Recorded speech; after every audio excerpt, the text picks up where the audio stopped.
السلام علیکم students, welcome back to my YouTube channel. امید ہے آپ سب ٹھیک ہوں گے۔ اس سے پہلے والی ویڈیو میں ہم نے اسی سیم چیپٹر میں باب پہلے میں ہم نے پڑھا تھا ولادت، پرورش، حرب فجار، حلف فضول، شادی، واقع تحکیم، بعثت کے بعد 13 سالہ مکی زندگی، اس کے بعد خفیہ اور اعلانیہ تبلیغ، قریش کی مخالفت کے اسباب، اسلام کی مخالفت میں قریش کی تدبیریں، امیر حمزہ کا قبول اسلام، حضرت عمر رضی اللہ کا قبول اسلام، یہ ہم اس سے پہلے والی ویڈیوز میں ڈسکس کر چکے ہیں۔ پلے لسٹ کا لنک ڈسکرپشن باکس میں دیا گیا ہے، کائنڈلی وزٹ کیجیے گا اور وہاں سے آپ کو ٹاپکس سمجھ میں آ جائیں گے۔ آج ہمارا ٹاپک ہے ہجرت حبشہ۔ اسلامی تاریخ میں حبشہ کی طرف مسلمانوں کی ہجرت ایک بہت ہی اہم قدم تھا۔ آئیے اس کے بارے میں تھوڑا ڈسکس کرتے ہیں، سمجھتے ہیں کہ کس طرح سے، کن حالات میں اور کس نوعیت کی وجہ سے مسلمانوں نے مکہ سے حبشہ کی طرف ہجرت کی اور کتنے لوگ تھے۔ اس کے بعد اس سے ریلیٹڈ کچھ پریکٹس کوشچنس بھی کریں گے تاکہ ہمارے کمپٹیٹیو ایگزام کی بھی تیاری اس کے ساتھ ہو جائے۔ تو آئیے شروع کرتے ہیں۔ مکہ والوں کی مخالفت کے باوجود بھی اسلام کا دائرہ وسیع ہوتا رہا اور اسلام کو تقویت ملی، لیکن جیسے جیسے اسلام غربا اور کمزوروں سے بڑھ کر ان کے معززین میں پھیلا تو قریش کی مخالفت اس قدر ہی تیز ہو گئی۔ اب انہوں نے غریب مسلمانوں کو مشک و ستم بنایا، جس سے مسلمان تو اسلام کی خاطر برداشت کرتے ہی رہے، لیکن آپ صلی اللہ علیہ وآلہ وسلم ان بے گناہوں پر ظلم و ستم برداشت نہ کر سکے اور مسلمانوں کو سکون کی خاطر حبشہ کی طرف ہجرت کرنے کا حکم دیا، جو ایک عیسائی ملک تھا۔ حبشہ عیسائی ملک تھا۔ یہاں کا بادشاہ نجاشی بہت رحم دل انسان تھا۔ آپ صلی اللہ علیہ وآلہ وسلم کے حکم سے مسلمانوں نے سکون کی خاطر نبوت کے 5ویں سال ہجرت کی، جن میں 11 مرد اور 4 عورتیں شامل تھیں۔ یعنی ہجرت حبشہ کا واقعہ کب پیش آیا؟ 5 نبوی کو۔ ان میں حضرت عثمان رضی اللہ اور حضرت رقیہ رضی اللہ بھی تھیں، اور یہ مسلمانوں کی ہجرت حبشہ پہلی دفعہ تھی۔ اور یہاں پہنچ کر مسلمانوں کو واقعی سکون ملا، کیونکہ نجاشی رحم دل تھا، لیکن قریش کو کب گوارا تھا کہ وہ مسلمانوں کو سکون کے ساتھ چھوڑ دیں۔ ان کا شکنجہ تنگ کرنے کے لیے وہ نکل پڑے۔ وہ وہاں بھی ان کا پیچھا کرتے ہوئے جا پہنچے اور نجاشی سے مسلمانوں کو نکالنے درخواست کی اور کہا کہ ان لوگوں نے ایک ایسا دین اختیار کیا ہے جو ہمارے اور آپ کے مذہب کے خلاف ہے، تو ان کو ہمارے حوالے کیا جائے۔ نجاشی نے ان مسلمانوں کو اپنے دربار میں بلایا اور ان سے دین کے متعلق پوچھا کہ وہ کون سا دین ہے جو بت پرستی اور نصرانیت کے خلاف ہے، جس کے جواب میں حضرت جعفر رضی اللہ تعالیٰ عنہ نے کہا کہ ہم لوگ جاہل تھے، بتوں کو پوجتے تھے، بدکاری کرتے تھے، اپنے سے کمزور کو نیچا دکھاتے تھے۔ ان حالات میں خدا نے ایک پیغمبر بھیجا جس کی صداقت، پاک بازی اور دیانت داری سے ہم سب واقف ہیں۔ اس نے ہمیں خدا واحد کی طرف بلایا اور بتوں کی پرستش سے منع فرمایا، سچ بولنے کی تلقین کی، امانت داری کی تعلیم دی۔ ہم نے ان کی تعلیمات کو قبول کیا، جو ان کے نزدیک ہمارا جرم ہے، اور اس جرم میں کفار ہمارے دشمن بن گئے ہیں۔ اس کے بعد حضرت جعفر رضی اللہ تعالیٰ عنہ نے چند آیات سنائیں، جنہیں سن کر نجاشی بہت متاثر ہوا اور قریش کے آدمیوں کو واپس کر دیا۔ یہ قریش کی سخت بے عزتی تھی، اس سے ان کے وقار کو ٹھیس پہنچی۔ وہ ایک غیر ملک کے بادشاہ کے دربار سے ناکام لوٹے تھے۔ اپنی انا کی تسکین کے لیے وہ دوسرے دن پھر دربار میں جا پہنچے اور نجاشی سے کہا کہ ان لوگوں سے حضرت عیسیٰ علیہ السلام کے متعلق اپنا عقیدہ معلوم کریں۔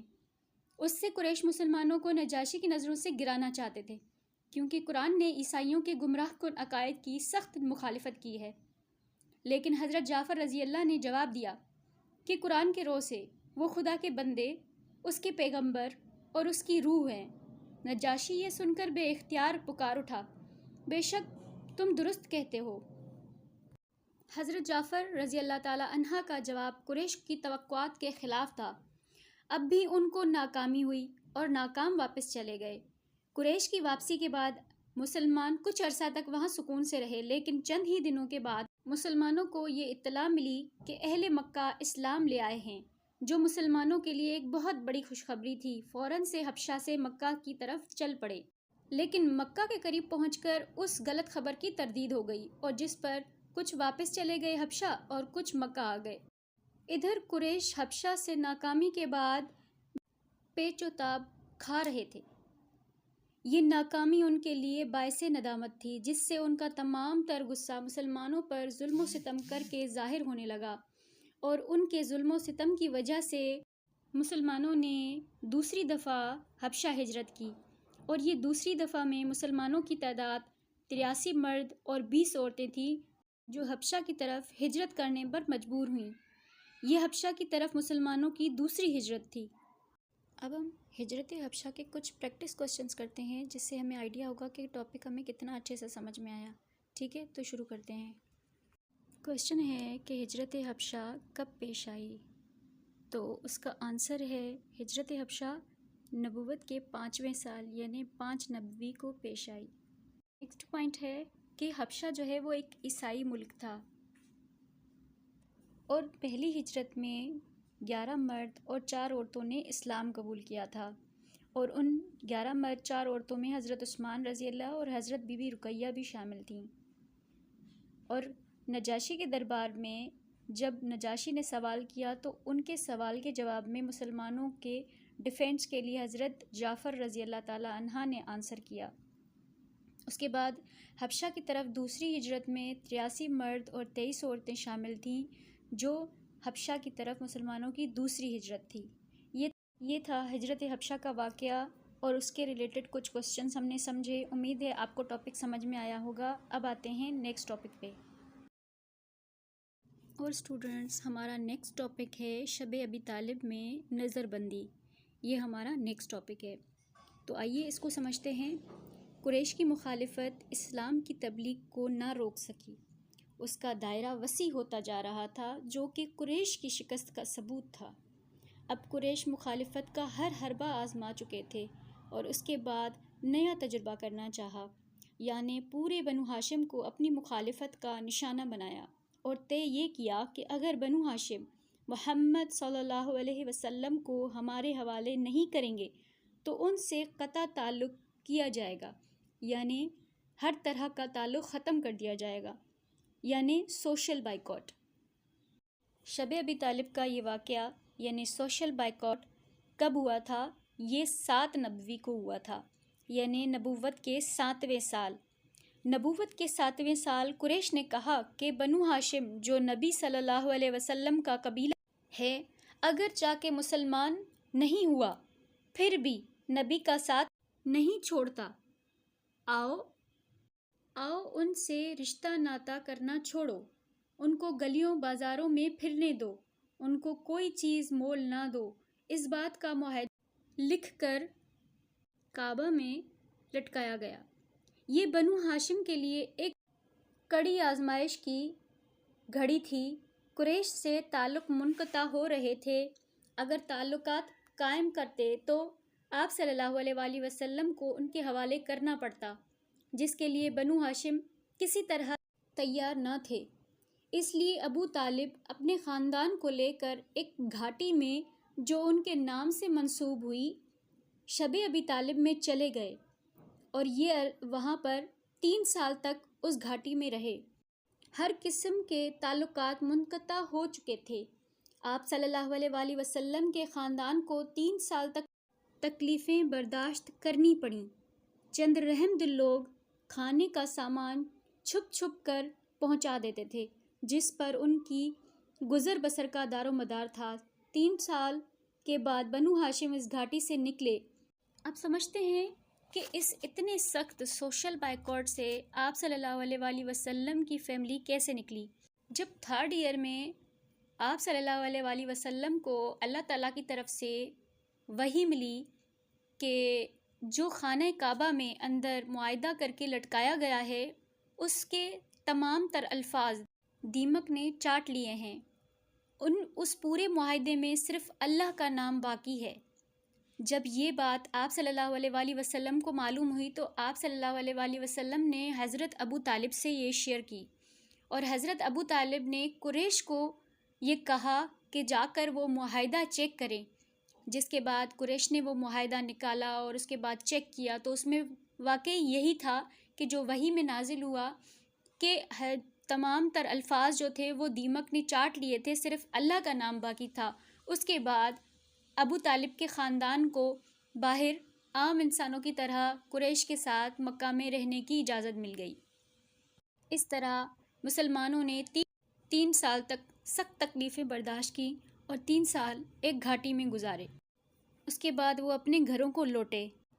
یہ تھا شب ابی طالب کا واقعہ، یعنی سوشل بائیکاٹ، جو کہ 7 نبوی کو ہوا تھا، اور مسلمان 3 سال تکلیفیں کاٹنے کے بعد 10 نبوی کو گھاٹی سے نکلے۔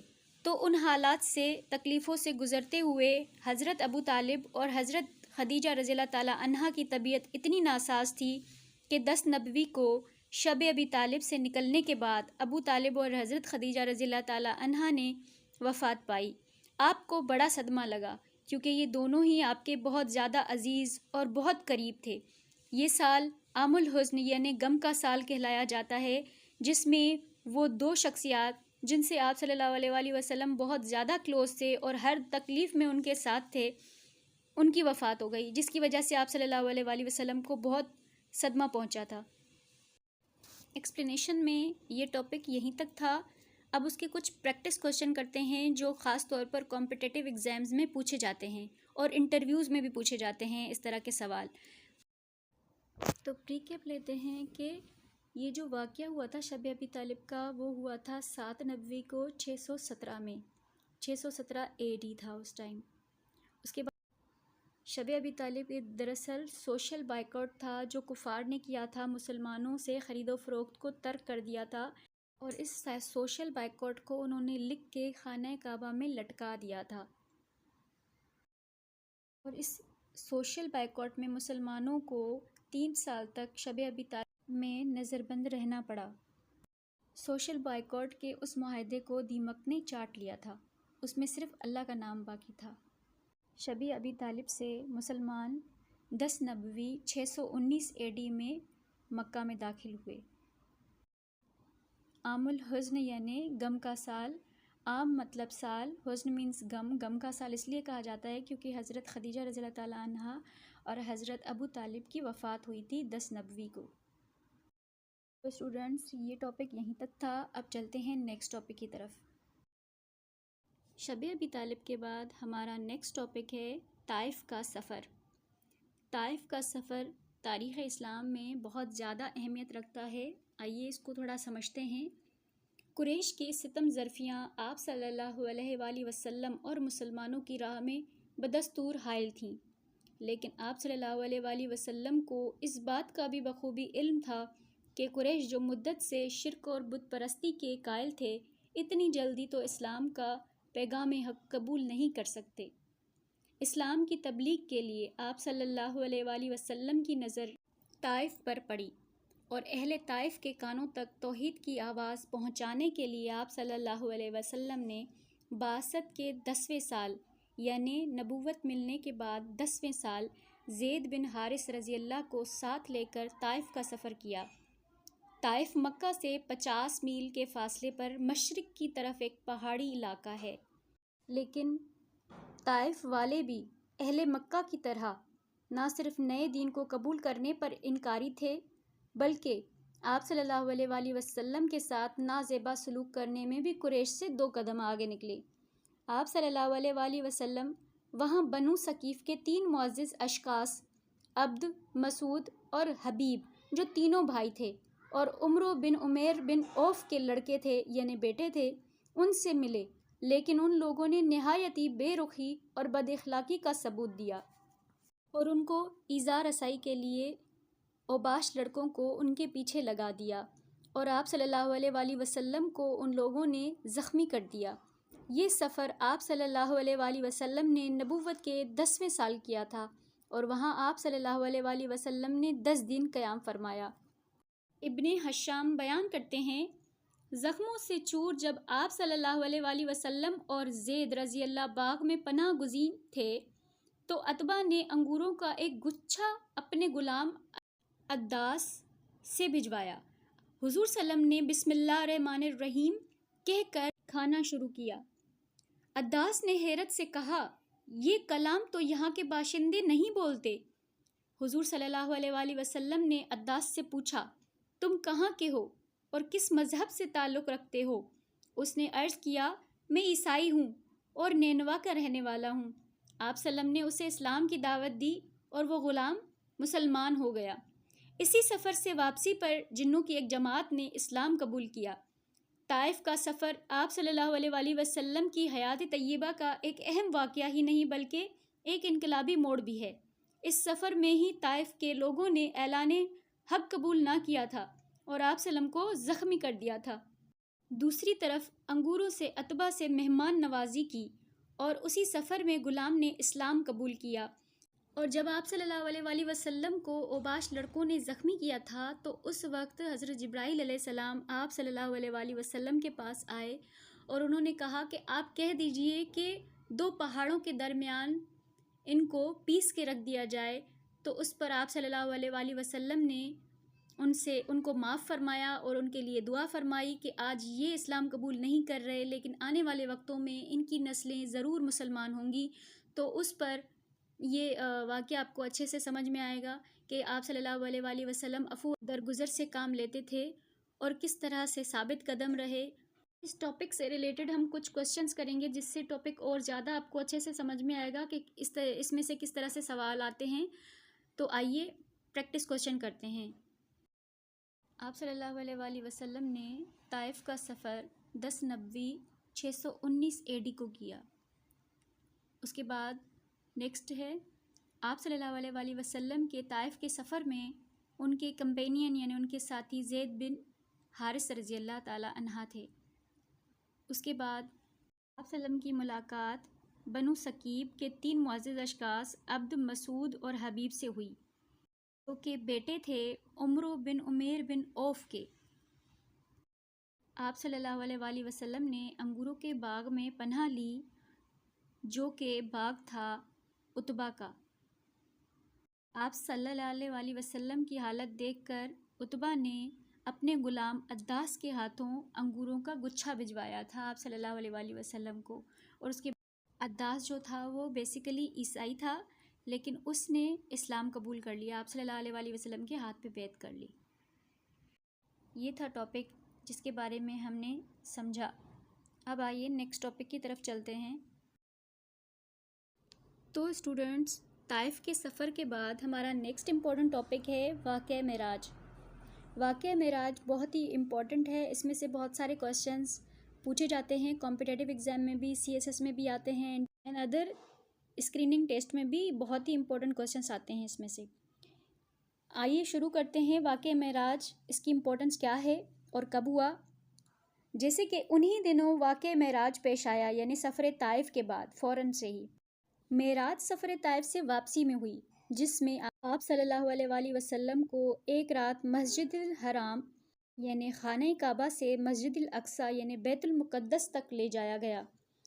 دراصل معراج کا واقعہ آپ صلی اللہ علیہ وآلہ وسلم جب ام ہانی کے گھر پر قیام پذیر تھے، جو حضرت علی کی سسٹر تھیں یعنی بہن تھیں، اس رات معراج کا واقعہ پیش آیا، جہاں آپ صلی اللہ علیہ وآلہ وسلم کو جنت و دوزخ بھی دکھائی گئی، آسمانوں کی سیر کرائی گئی اور انبیاء سے ملاقات بھی کرائی گئی۔ سفر معراج میں ہی 5 وقت کی فرضی نماز کا تحفہ آپ صلی اللہ علیہ وآلہ وسلم لائے تھے۔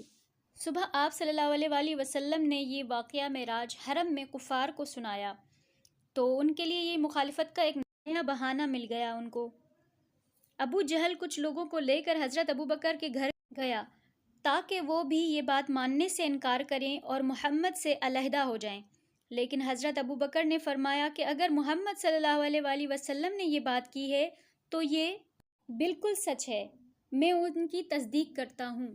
پھر آپ صلی اللہ علیہ وآلہ وسلم کے واقعہ معراج کی تصدیق کے لیے حضرت ابوبکر نے آپ صلی اللہ علیہ وسلم سے تفصیل سنی اور پھر ہر بات کی تصدیق کر کے کفار کو حیرت میں ڈال دیا اسی موقع پر آپ صلی اللہ علیہ وآلہ وسلم نے حضرت ابوبکر صدیق رضی اللہ تعالیٰ عنہ کو صدیق کا لقب عطا فرمایا۔ بعد میں ان قافلوں نے بھی مکہ پہنچ کر حضور صلی اللہ علیہ وسلم کی ان باتوں کی تصدیق کر دی جو سفر سے واپسی میں مکہ آتے ہوئے مختلف مقامات سے گزر رہے تھے، اور ان کا ذکر حضور صلی اللہ علیہ وآلہ وسلم نے اپنے واقعے میں بھی بیان فرمایا تھا۔ کفار نے اس موقع پر آپ صلی اللہ علیہ وسلم کی مخالفت کا جو طریقہ کار اختیار کیا، حضرت ابوبکر صدیق رضی اللہ تعالیٰ عنہ کی تصدیق سے ناکام ہو چکا تھا۔ اللہ تعالیٰ کا ارشاد ہے سورہ بنی اسرائیل کی آیت میں، پاک ہے وہ ذات جو اپنے بندے کو رات کو مسجد الحرام یعنی کعبہ سے مسجد اقصیٰ تک جس کے گردا گر ہم نے برکتیں رکھی ہیں لے گیا تاکہ ہم اسے اپنی قدرت کی نشانیاں دکھائیں، بے شک وہ سننے والا اور دیکھنے والا ہے، یہ اللہ تعالیٰ فرماتے ہیں۔ تو آئیے اسٹوڈنٹس اس کے ریلیٹڈ کچھ کوسچنز سولو کرتے ہیں۔ واقعہ معراج 27 رجب اور 10 نبوی 621 AD میں پیش آیا۔ معراج کی رات آپ صلی اللہ علیہ وآلہ وسلم ام ہانی کے گھر پر تھے جو حضرت علی کی بہن تھیں۔ واقعہ معراج میں اسرا والمعراج یوز ہوتا ہے، لفظ کہا جاتا ہے جس میں اسرا کا مطلب ہے کہ خانہ کعبہ سے مسجد الاقصیٰ تک کا سفر۔ اس کے بعد والمعراج کہا جاتا ہے، والمعراج کا مطلب ہے مسجد الاقصیٰ سے لے کر جنت تک کا سفر۔ اللہ تعالیٰ نے واقعہ معراج کے بارے میں سورہ بنی اسرائیل میں فرمایا ہے، مسجد الاقصیٰ یروشلم میں ہے۔ جب معراج پہ لے کر جایا گیا آپ صلی اللہ علیہ وآلہ وسلم کو، تو سب سے پہلے جب خانہ کعبہ لے کر گئے، اس کے بعد حضرت جبرائیل علیہ السلام آپ صلی اللہ علیہ وآلہ وسلم کے سینہ مبارک کو آب زمزم سے دھویا۔ اس کے بعد آپ صلی اللہ علیہ وآلہ وسلم کو مسجد اقصیٰ تک لے گئے، وہاں پر انہوں نے انبیاء کرام کی امامت فرمائی، وہاں پر نفل نماز ادا کی، اس کے بعد آگے کا سفر کیا۔ واقعہ معراج میں آپ صلی اللہ علیہ وآلہ وسلم نے براق پر سفر کیا۔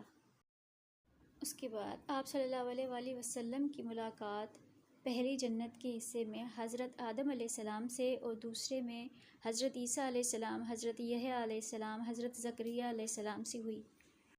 انفارمیشن سیم ہی ہے، کبھی ہیونس میں یہ کوسچن پوچھا جاتا ہے، کبھی آسمان کے لیے پوچھا جاتا ہے کہ آسمان کی کون سی لیئر پہ، پہلے تہہ پہ یا دوسرے تہہ پہ کس سے آپ صلی اللہ علیہ وسلم کی ملاقات ہوئی،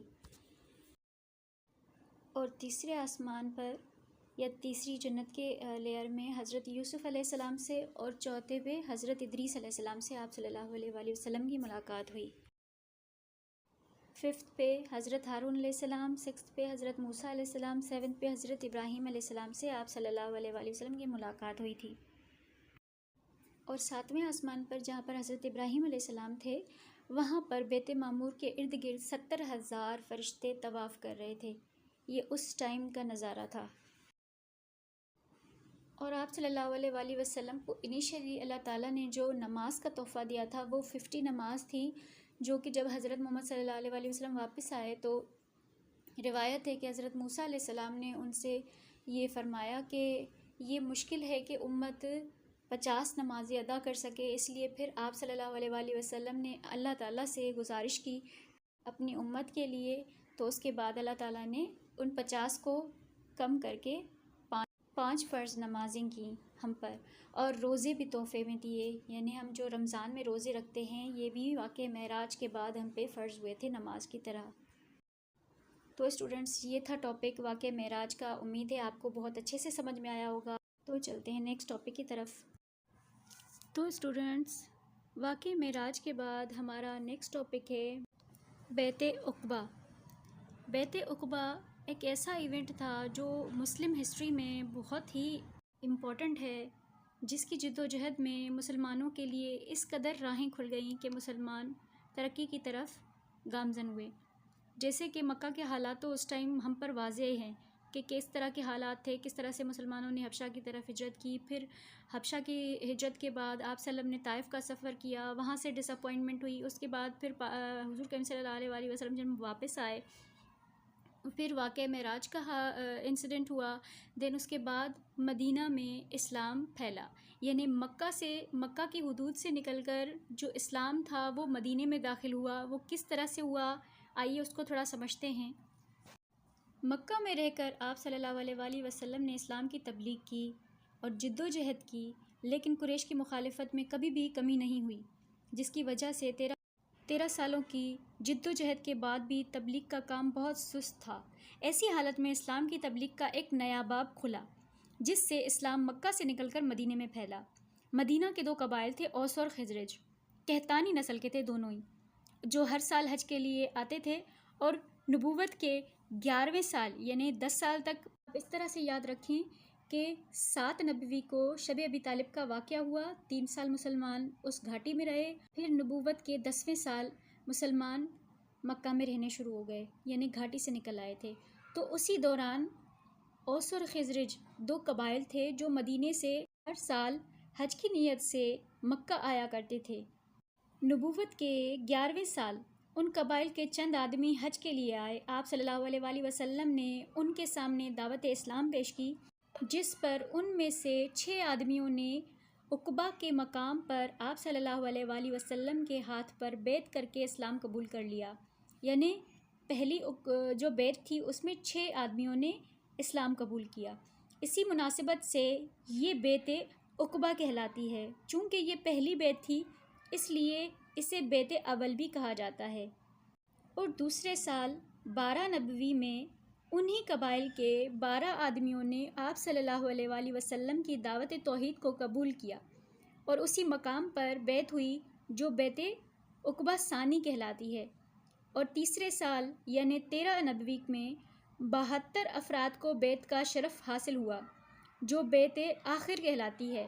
لوگوں نے جن باتوں پر آپ صلی اللہ علیہ وآلہ وسلم سے بیعت کی ان میں سے چند یہ مندرجہ ذیل ہیں۔ پہلا ہے ہم خدائے واحد کی عبادت کریں گے، دوسرا ہے ہم چوری اور زناکاری نہیں کریں گے، تیسرا ہے ہم کسی پر بھی جھوٹی تہمت نہیں لگائیں گے، چوتھا ہے ہم اپنی اولاد کو قتل نہیں کریں گے، پانچواں ہے ہم نبی کی اطاعت ہر اچھی بات پر کریں گے۔ اسی طرح 3 سال تک اوس اور خزرج کے افراد نے اسلام قبول کیا، اور اسلام مکہ سے نکل کر مدینہ کے حدود میں داخل ہوا۔ اور یہ اسلام کی تعلیمات سے اہل مدینہ کو روشناس کرانے کے لیے آپ صلی اللہ علیہ وآلہ وسلم نے مشہور صحابی مصعب بن عمیر رضی اللہ کو ان کے ساتھ بھیج دیا۔ مصعب بن عمیر رضی اللہ کو مدینہ میں خاطر خواہ کامیابی ہوئی، اور ان کی کوششوں سے مدینہ میں اسلام نے کافی ترقی کی۔ چند ہی دنوں کے بعد قبیلہ اوس کے سردار سعد بن معاذ اسلام لے آئے۔ ایک سردار کے ایمان لانے کا مطلب تھا کہ ان کے پورے قبیلے سے جلد ہی اسلام قبول کرنے کی توقع تھی۔ اس طرح سے مسلمانوں کی تعداد میں دن بدن اضافہ ہوتا رہا، اور مدینہ میں مسلمانوں کی ایک بڑی جماعت پیدا ہو گئی، اور اسلام کے سچے شیدائی تھے۔ یہاں سے اسلام کی کامیابی کا دور تھا، یعنی وہ جو مشکلیں مکہ میں مسلمان دیکھ رہے تھے، اب ان کو ایک آسرا تھا کہ جس طرح سے ہجرت حبشہ کے ٹائم مسلمانوں کو تھوڑا سکون ملا تھا، اسی طرح کی امید تھی۔ آئیے اب دیکھتے ہیں کہ بیعت عقبہ کی اہمیت کیا تھی۔ ویسے تو آپ سمجھ گئے ہوں گے، لیکن اس کو تھوڑا سمجھتے ہیں اور مزید۔ مکہ میں آپ صلی اللہ علیہ وآلہ وسلم ہر طرح کی تکلیفیں اٹھا کر، مصیبتیں جھیل کر اپنی قوم کو گمراہی اور شرک سے بچانے کی پوری کوشش کر چکے تھے۔ اسی سلسلے میں آپ صلی اللہ علیہ وآلہ وسلم نے طائف کا سفر بھی اختیار کیا تھا، لیکن کامیابی نہ ہوئی، اور مکہ میں کم لوگ دائرہ اسلام میں داخل ہوئے۔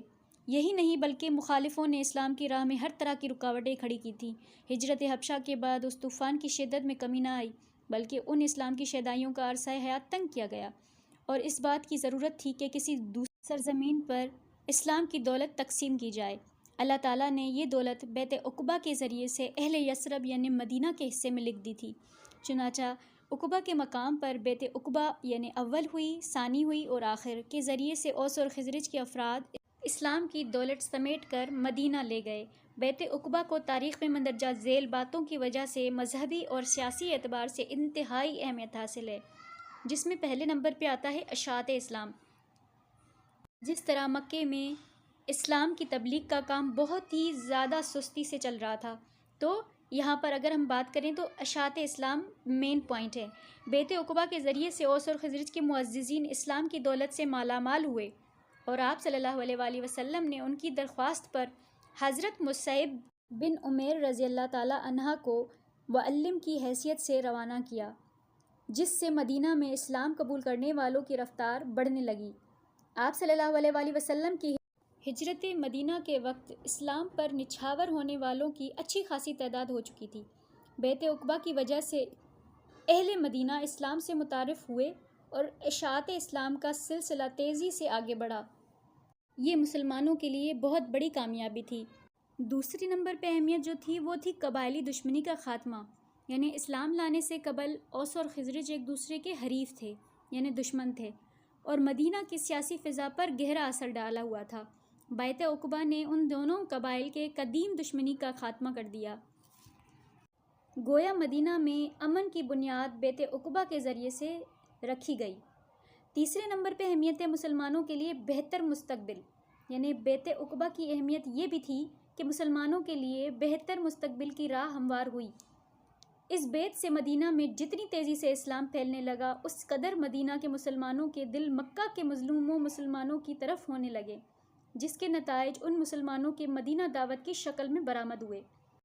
گویا بیت عقبہ ہی مسلمانوں کے لیے ہجرت کا سبب بنی اور آپ صلی اللہ علیہ وآلہ وسلم کے لیے باعث اطمینان تھی۔ چوتھے نمبر پہ اہمیت آتی ہے محفوظ پناہ گاہ کا باعث۔ بیت عقبہ کے ذریعے سے اہل مدینہ نے اسلام قبول کیا اور مدینہ کی سیاسی فضا میں بھی تبدیلی آئی۔ اس تبدیلی نے مسلمانوں کے لیے ایک پرامن اور بہتر ماحول پیدا کیا، جس سے یہی شہر مسلمانوں کے لیے محفوظ پناہ گاہ اور مضبوط مرکز بن گیا۔ یہ بیت عقبہ کی ہی اہمیت ہے کہ اس نے مسلمانوں کو ایک سیاسی مرکز حاصل کرنے میں اہم کردار ادا کیا۔ پانچویں اہمیت ہے یہودیوں کے اجارہ داری کا خاتمہ۔ بیت عقبہ سے پہلے مدینہ میں سیاسی، مذہبی اور معاشی ہر لحاظ سے یہودیوں کی اجارہ داری تھی، حتیٰ کہ وہ اوس اور خزرج قبائل کو بھی دبائے رکھتے تھے، اور اوس اور خزرج کو اپنی کوئی طاقت نہ تھی۔ لیکن بیت عقبہ کے بعد مدینہ کے حالات اتنی تیزی سے بدلے کہ یہودیوں کے تمام اجارہ داری کا خاتمہ ہو گیا۔ اس کا سب سے اہم اور نمایاں ثبوت یہ ہے کہ آپ صلی اللہ علیہ وآلہ وسلم کی مدینہ آمد پر یہودیوں نے بھی ان کی قیادت کو تسلیم کیا۔ اور چھٹی اہمیت ہے ہجرت مدینہ کی تمہید۔ بیت عقبہ کے ذریعے سے اہل یثرب اسلام کی دولت سے مالا مال ہوئے تو مکہ کے مسلمانوں کو مدینہ آنے کی دعوت دی۔ آپ صلی اللہ علیہ وآلہ وسلم نے مسلمانوں کو ہجرت کی اجازت دے دی اور ہجرت کا سلسلہ شروع ہوا۔ دراصل بیت عقبہ کے ذریعے سے ہی مکہ کے مسلمانوں کے لیے مدینہ ایسا مقام بنا جہاں مسلمان نہ صرف اپنی زندگی چین و سکون سے گزار سکتے تھے، بلکہ وہاں اسلام کی تبلیغ کے عمل کو بھی تیز کر سکتے تھے۔ یہ بیت عقبہ کے ذریعے سے ہی ممکن تھا کہ مدینہ کے حالات ایسے ہوئے کہ مسلمانوں کو یہاں ہجرت کرنے کا موقع ملا، جو اسلام کے لیے سنگ میل ہے۔ گویا بیت عقبہ ہجرت مدینہ کی تمہید تھا۔ بیت عقبہ کی ساتویں اہمیت یہ ہے کہ طاقت کا پیش خیمہ۔ بیت عقبہ ہجرت مدینہ کی تمہید بنی۔ اس سے مکہ کے مسلمانوں کی ہجرت کا سلسلہ شروع ہوا تو اہل مکہ کے مخالفت کا نشانہ اب صرف آپ صلی اللہ علیہ وآلہ وسلم ہی رہ گئے۔ آپ صلی اللہ علیہ وآلہ وسلم کے قتل کا منصوبہ بنایا گیا، لیکن اللہ تعالیٰ نے ان کے ناپاک ارادے کامیاب نہیں ہونے دیے، اور آپ صلی اللہ علیہ وآلہ وسلم بھی مدینہ تشریف لائے، اور مدینہ کی حیثیت اب مسلم ریاست کی ہو گئی۔ یہ بیت عقبہ ہی تھی جس کی بدولت مدینہ النبی اسلامی ریاست کا مرکز بنا، اور ہجرت مدینہ کے بعد عرب میں مسلمانوں کو ایک قوم کی حیثیت سے دیکھا جانے لگا۔ بیت عقبہ مسلمانوں کی طاقت اور انفرادیت کا ذریعہ بنی۔ بیت عقبہ ہر لحاظ سے ایک کامیاب کوشش تھی جس نے نہ صرف دین اسلام کو مکمل کرنے کے ذرائع پیدا کیے، بلکہ اسی بیت نے حضور صلی اللہ علیہ وآلہ وسلم کو مسلمانوں کے لیے عرب میں بہتر سیاسی فضا قائم کرنے میں ایک بڑا اہم کردار ادا کیا۔ اسلام کے شیدائی اس بات کے خواہشمند تھے کہ آپ صلی اللہ علیہ وآلہ وسلم کو مدینہ میں بلا کر قربت حاصل کریں اور مکہ کے مسلمانوں کو قریش کے ظلم سے نجات دلائیں۔ اپنی اس کوشش خواہش کا اظہار اہل مدینہ نے حضور صلی اللہ علیہ وآلہ وسلم سے کیا اور مدینہ آنے کی دعوت دی۔ یہ تھا بیعت عقبہ کا پورا واقعہ، جس میں اس کی امپورٹنس کو ہم نے ڈسکس کیا۔ امید ہے آپ کو بہت اچھے سے سمجھ میں آیا ہوگا۔ اب ہم اس کے کچھ پریکٹس کوسچنس کرتے ہیں، جس سے ہمیں اور ٹاپک اچھے سے سمجھ میں آئے گا کہ اس میں سے کس طرح سے سوال پوچھے جاتے ہیں۔ مکہ کے قریب عقبہ ایک مقام ہے۔ مدینہ سے 2 قبائل اوس اور خزرج ہر سال حج کے لیے مکہ آتے ہیں۔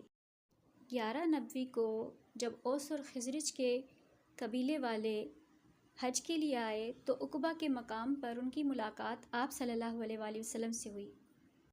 اسلامی تاریخ میں بیعت عقبہ کی تعداد 3 ہے، جو 11 نبوی، 12 نبوی اور 13 نبوی کو پیش آئی۔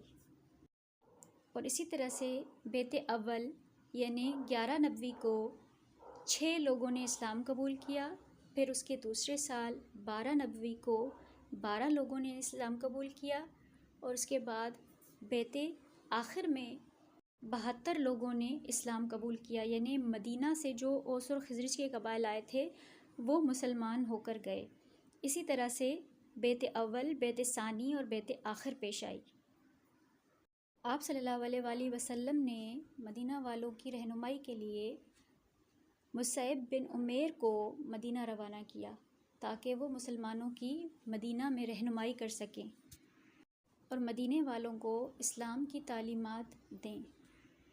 اوس اور خزرج میں اوس کے قبیلے کے سردار سعد بن معاذ نے اسلام قبول کر لیا۔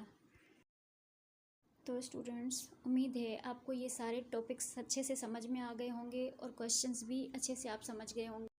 ویڈیو اچھی لگے تو لائک کریں، شیئر کریں، اور جنہوں نے سبسکرائب ابھی تک نہیں کیا وہ سبسکرائب کریں تاکہ ایسی ویڈیوز آپ کو اپڈیٹ ملتی رہیں۔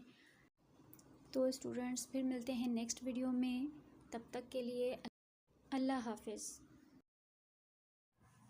تو اسٹوڈنٹس، واقعہ معراج کے بعد ہمارا نیکسٹ ٹاپک ہے بیعت عقبہ۔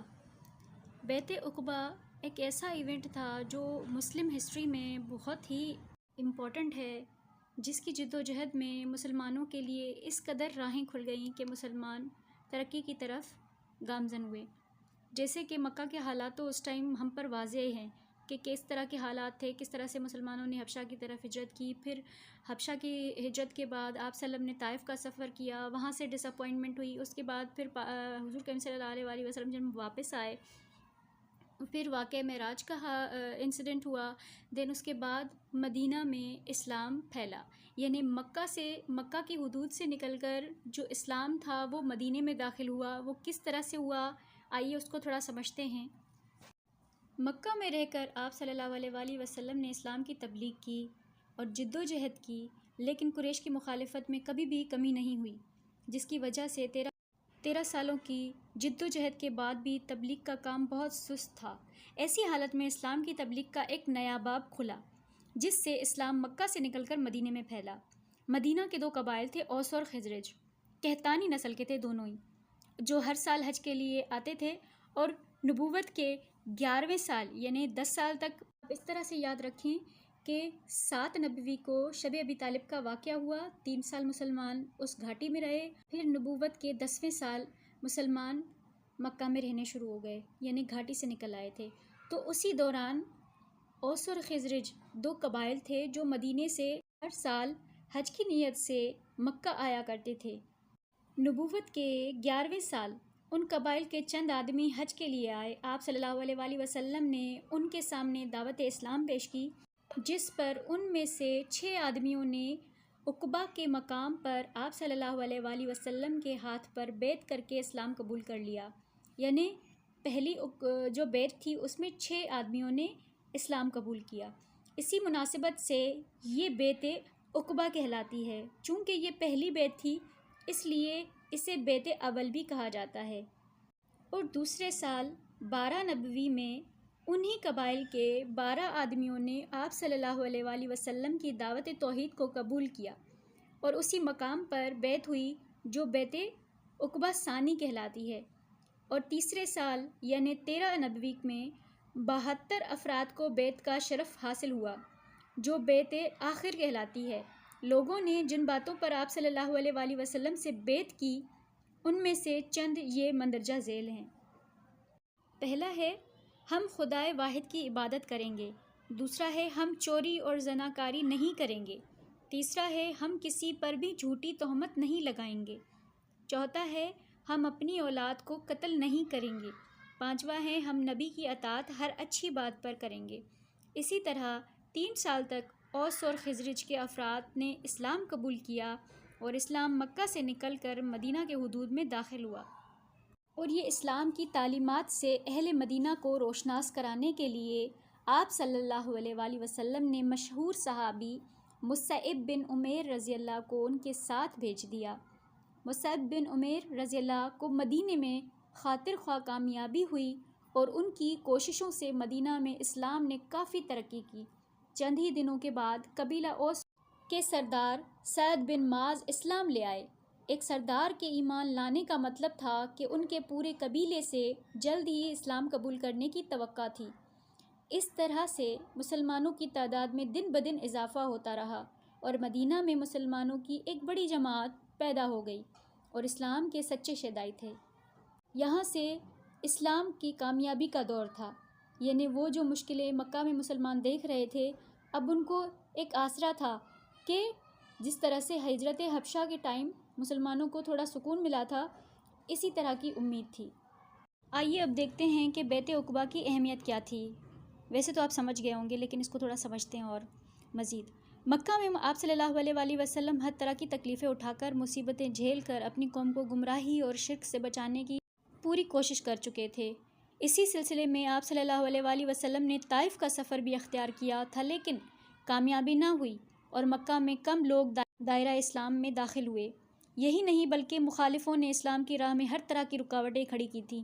ہجرت حبشہ کے بعد اس طوفان کی شدت میں کمی نہ آئی، بلکہ ان اسلام کی شیدائیوں کا عرصہ حیات تنگ کیا گیا، اور اس بات کی ضرورت تھی کہ کسی دوسری سرزمین پر اسلام کی دولت تقسیم کی جائے۔ اللہ تعالیٰ نے یہ دولت بیت عقبہ کے ذریعے سے اہل یثرب یعنی مدینہ کے حصے میں لکھ دی تھی۔ چنانچہ عقبہ کے مقام پر بیت عقبہ یعنی اول ہوئی، ثانی ہوئی اور آخر کے ذریعے سے اوس اور خزرج کے افراد اسلام کی دولت سمیٹ کر مدینہ لے گئے۔ بیت عقبہ کو تاریخ میں مندرجہ ذیل باتوں کی وجہ سے مذہبی اور سیاسی اعتبار سے انتہائی اہمیت حاصل ہے، جس میں پہلے نمبر پہ آتا ہے اشاعت اسلام۔ جس طرح مکے میں اسلام کی تبلیغ کا کام بہت ہی زیادہ سستی سے چل رہا تھا، تو یہاں پر اگر ہم بات کریں تو اشاعت اسلام مین پوائنٹ ہے۔ بیت عقبہ کے ذریعے سے اوس اور خزرج کے معززین اسلام کی دولت سے مالا مال ہوئے، اور آپ صلی اللہ علیہ وآلہ وسلم نے ان کی درخواست پر حضرت مصعب بن عمیر رضی اللہ تعالیٰ عنہ کو معلم کی حیثیت سے روانہ کیا، جس سے مدینہ میں اسلام قبول کرنے والوں کی رفتار بڑھنے لگی۔ آپ صلی اللہ علیہ وآلہ وسلم کی ہجرت مدینہ کے وقت اسلام پر نچھاور ہونے والوں کی اچھی خاصی تعداد ہو چکی تھی۔ بیت عقبہ کی وجہ سے اہل مدینہ اسلام سے متعارف ہوئے اور اشاعت اسلام کا سلسلہ تیزی سے آگے بڑھا۔ یہ مسلمانوں کے لیے بہت بڑی کامیابی تھی۔ دوسری نمبر پہ اہمیت جو تھی وہ تھی قبائلی دشمنی کا خاتمہ، یعنی اسلام لانے سے قبل اوس اور خزرج ایک دوسرے کے حریف تھے، یعنی دشمن تھے، اور مدینہ کی سیاسی فضا پر گہرا اثر ڈالا ہوا تھا۔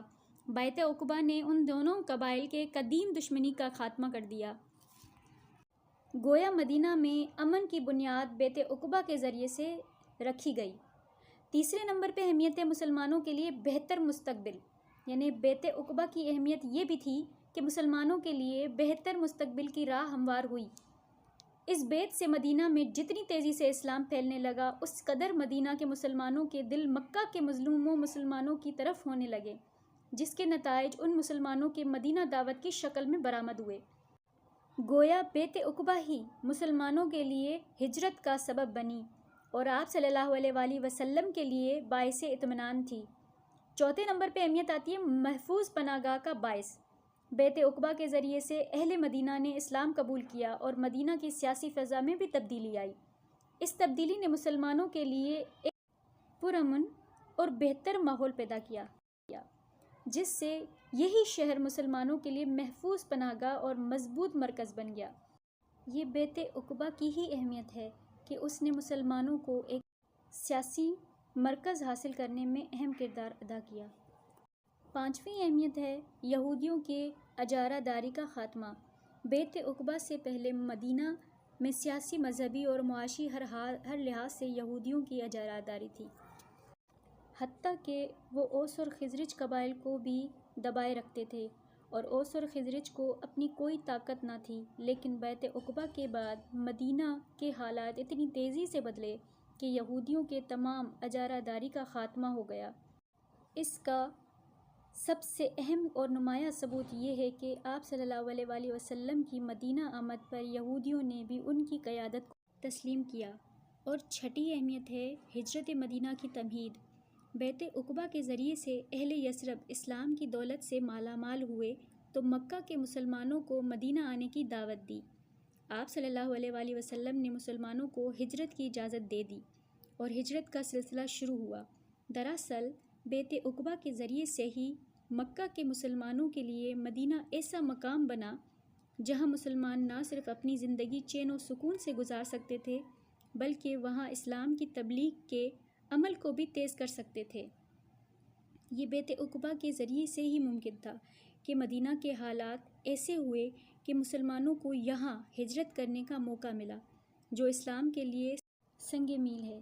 گویا بیعت عقبہ ہجرت مدینہ کی تمہید تھا۔ بیعت عقبہ کی ساتویں اہمیت یہ ہے کہ طاقت کا پیش خیمہ۔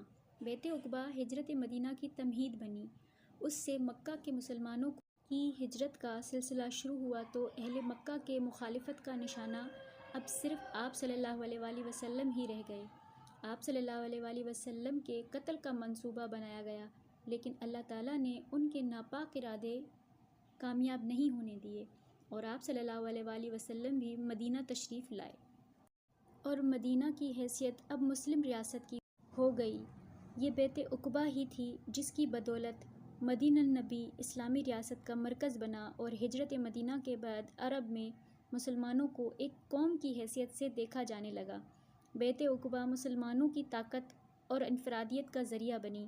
بیعت عقبہ ہر لحاظ سے ایک کامیاب کوشش تھی جس نے نہ صرف دین اسلام کو مکمل کرنے کے ذرائع پیدا کیے بلکہ اسی بیعت نے حضور صلی اللہ علیہ وسلم کو مسلمانوں کے لیے عرب میں بہتر سیاسی فضا قائم کرنے میں ایک بڑا اہم کردار ادا کیا۔ اسلام کے شیدائی اس بات کے خواہشمند تھے کہ آپ صلی اللہ علیہ وآلہ وسلم کو مدینہ میں بلا کر قربت حاصل کریں اور مکہ کے مسلمانوں کو قریش کے ظلم سے نجات دلائیں۔ اپنی اس خواہش کا اظہار اہل مدینہ نے حضور صلی اللہ علیہ وآلہ وسلم سے کیا اور مدینہ آنے کی دعوت دی۔ یہ تھا بیعت عقبہ کا پورا واقعہ جس میں اس کی امپورٹنس کو ہم نے ڈسکس کیا۔ امید ہے آپ کو بہت اچھے سے سمجھ میں آیا ہوگا۔ اب ہم اس کے کچھ پریکٹس کوسچنس کرتے ہیں جس سے ہمیں اور ٹاپک اچھے سے سمجھ میں آئے گا کہ اس میں سے کس طرح سے سوال پوچھے جاتے ہیں۔ مکہ کے قریب عقبہ ایک مقام ہے۔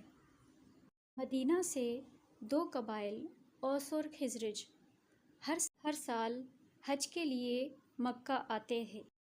11 نبوی کو جب اوس اور خزرج کے قبیلے والے حج کے لیے آئے تو عقبہ کے مقام پر ان کی ملاقات آپ صلی اللہ علیہ وآلہ وسلم سے ہوئی۔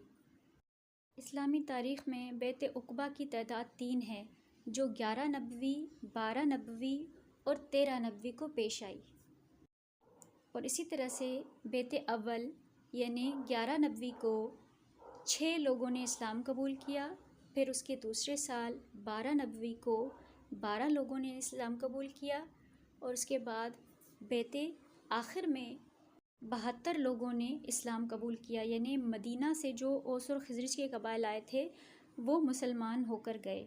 اسی طرح سے بیعت اول، بیعت ثانی اور بیعت آخر پیش آئی۔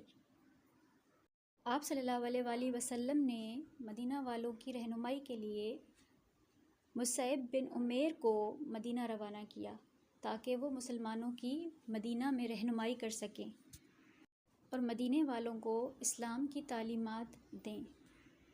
اوس اور خزرج میں اوس کے قبیلے کے سردار سعد بن معاذ نے اسلام قبول کر لیا۔